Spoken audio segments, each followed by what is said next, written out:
La Guardia di Finanza di Castelfranco ha sequestrato oltre 46 tonnellate di pellet confezionati con indicazioni ingannevoli sul paese di provenienza.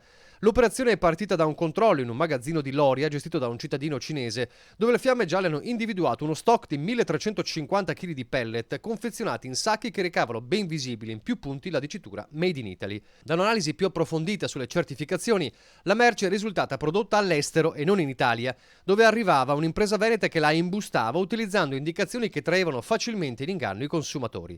Con questo trucco il commerciante cinese riusciva a garantire ai propri clienti un prezzo assolutamente concorrenziale rispetto a quello della merce realmente prodotta in Italia. L'intervento dei finanzieri è proseguito in un secondo magazzino gestito sempre da un negoziante cinese nella periferia di Treviso, dove sono stati rinvenuti e sequestrati altri 1368 sacchetti di pellet. Risalendo alla filiera, le Fiamme Gialle hanno infine controllato la società distributrice della merce con sede a Cassola in provincia di Vicenza, sequestrando all'interno del capannone altre 25 tonnellate di prodotto, pronte per essere consegnate ai dettaglianti per la vendita. I due titolari delle ditte coinvolte sono stati denunciati.